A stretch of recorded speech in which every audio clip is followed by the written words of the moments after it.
পারমাণবিক বোমা নয়, তার চেয়েও ভয়ঙ্কর অস্ত্র হাতে পেয়েছে ইরান। যুদ্ধক্ষেত্রে নয়, পুরো বিশ্ব অর্থনীতির গলায় হাত রেখে শক্তির নতুন খেলা শুরু করেছে তেহরান। হরমুজ প্রণালীর নিয়ন্ত্রণ নিয়ে যেন এক অদৃশ্য অবরোধ, যেখানে এখন ইরানের ইশারায় চলছে প্রতিটি জাহাজ, প্রতিটি তেলের চালান। আমেরিকার হুমকি, সামরিক অভিযান কিছুই থামাতে পারছে না এই কৌশল। উল্টো বিশ্বকে জিম্মি করে নিজের অবস্থান শক্ত করেছে ইরান। প্রশ্ন উঠেছে, বোমা ছাড়াই যদি এমন দাপট, তাহলে এই নতুন অস্ত্রের সামনে কতটা অসহায় হয়ে পড়েছে সুপার পাওয়ার যুক্তরাষ্ট্র। মধ্যপ্রাচ্যের উত্তপ্ত প্রেক্ষাপটে এবার যুদ্ধের কেন্দ্রবিন্দু হয়ে উঠেছে হরমুজ প্রণালী, যেখানে বন্দুকের গর্জনের চেয়েও শক্তিশালী হয়ে উঠেছে নিয়ন্ত্রণের রাজনীতি।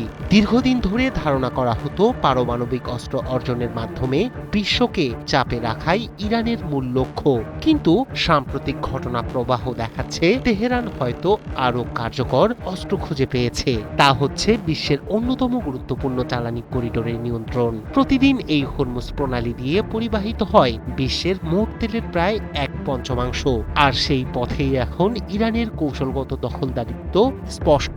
ট্যাঙ্কারে আক্রমণ, জাহাজ চলাচলে বাধা এবং নতুন করে টোল আরোপ, সব মিলিয়ে এক নতুন ধরনের অর্থনৈতিক চাপ তৈরি করেছে তেহরান।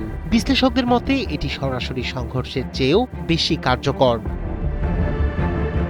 ওয়াশিংটন ভিত্তিক think tank Carnegie এন্ডাউনমেন্ট for international পিসের ভাইস প্রেসিডেন্ট মারওয়ান মুয়াশার বলেন, ইরান বুঝে গেছে হরমুজ প্রণালী নিয়ন্ত্রণ করা পারমাণবিক বোমার চেয়েও বেশি শক্তিশালী কৌশল হতে পারে। এদিকে দিন দিন জটিল হয়ে উঠেছে আমেরিকার অবস্থান।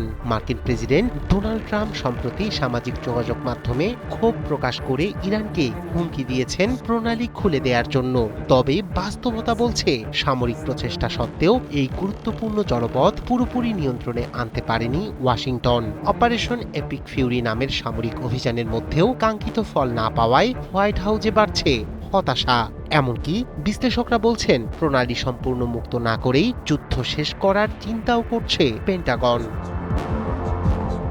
অন্যদিকে এই পরিস্থিতিকে নিজেদের পক্ষে কাজে লাগাচ্ছে ইসলামী প্রজাতন্ত্র। প্রতিটি ট্যাঙ্কার থেকে প্রায় $20 লাখ পর্যন্ত টোল আদায়ের মাধ্যমে প্রতিদিন কোটি কোটি ডলার আয় করছে দেশটি। পাশাপাশি আমেরিকা ও ইসরায়েল সংশ্লিষ্ট জাহাজের উপর নিষেধাজ্ঞা আরোপ করে এক ধরনের অর্থনৈতিক অবরোধ তৈরি করেছে তেহরান। কার্নেগির বিশ্লেষক করিম সাজাদপুর বলেন, ইরান এখন এই প্রণালীকে নিজেদের পানামা খালে রূপান্তর করার পরিকল্পনা করছে, যা শুধু যুক্তরাষ্ট্র নয়, পুরো বিশ্বের জন্যই বড় চ্যালেঞ্জ।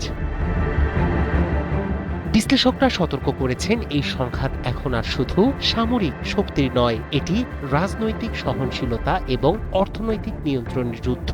আর এই যুদ্ধে হরমুজ প্রণালী হয়ে উঠেছে সবচেয়ে বড় অস্ত্র। সব মিলিয়ে ভবিষ্যৎ অনিশ্চিত। যদি দ্রুত সমাধান না আসে, তাহলে শুধু মধ্যপ্রাচ্য নয়, পুরো বিশ্ব অর্থনীতি বড় ধরনের ধাক্কার মুখে পড়তে পারে। রায়হান কবির শুভ্র, ৭১।